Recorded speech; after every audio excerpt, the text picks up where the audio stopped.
Hello, my name is Franca Retza, and I had the pleasure of calling Gary Hewson my friend for over 25 years. I like to think of myself as Gary's original student mentee. He gave me my first job in the industry when I was still a student at Ryerson. He loved to tell the story of why he hired me, saying that when I insulted the tie he was wearing at the interview, he knew I was the one. That wasn't quite the way I remembered it, but I loved his version better because it made me sound so much more interesting than I really am. And that was the fabulousness that was Gary. Fabulous also being a favorite word of his. He always knew how to make everyone in his life feel extra special. One of my favorite memories of Gary was on a golf course. I'd never been golfing, and he convinced me that I needed to go. And while we had a great time singing Home on the Range in between my terrible shots and after a few beers, I eventually gave up and resorted to driving the golf cart. Unfortunately, I did not heed Gary's advice that banging into the senior vice president's cart was not a career-advancing move.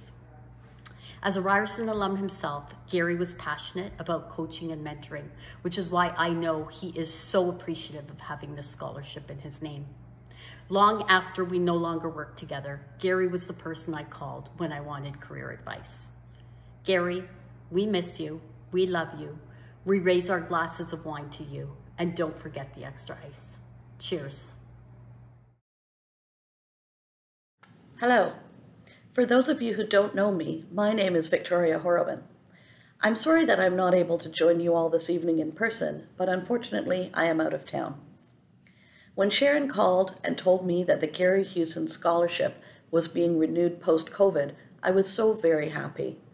There is no person who is more fitting of a tribute and remembrance like this than our friend Gary. I first met Gary when we were in Ryerson, of course now Toronto Metropolitan University. Gary was in the year behind me, but his big personality and infectious laughter meant that students in every year became friends with Gary. After graduation, we remained in touch and became good friends, spending lots of time talking about design and our various early jobs, him with the Bay and then Canada Trust, TD Bank, before he moved into the realm of sales. That was a great role for Gary, as he was the most people person of all the people persons I have ever met. And he was so good at it. Every sample delivered with a joke and a smile, every request met. That is why he won Sales Rep of the Year, which was presented to him at these very Orito Awards back in 1998. He later went on to host these awards, and no offense to tonight's host, but he was better than most of the professional talent we hired to host the program. He just got us, and he got us all laughing, as usual. Gary was extremely passionate about this business of interior design, and he worked as hard as any of us to gain recognition for professional practice. He joined Orito's board of directors when I was president of the association in 2002, as the inaugural GTA chapter president. He went on to become provincial president himself in 2005. In addition to all of this, Gary had a special place in his heart for students and recent graduates of interior design. He volunteered at Ryerson TMU and served as a mentor for many young designers as they started their careers. Is Timo Young in the house? I suspect half the people in this room tonight have a huge smile on their face thinking about Gary and remembering him.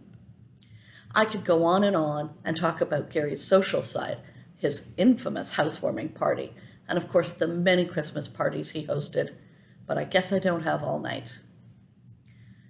I was heartbroken when I heard of Gary's death by suicide in 2018. I had no idea, as many others had no idea, that he was suffering so much in silence. A man with so many friends and so many people who loved him so dearly. If anyone listening tonight is suffering, please find the help you need. Know that there are many people who are like you, and so many who would only be too happy to give you the support and the help that you deserve. I would give anything to be able to give Gary a great big hug tonight and listen to anything he had to say. "Oh, for the love of God, woman," Gary would say. So I will go now, and I will let you enjoy tonight's celebration. To the students joining us, congratulations. know what an honor it is to walk in Gary's shoes. I, for one, will be tossing some ice cubes in my glass of white wine, and Gary, sweetie, I will be toasting you. Good night.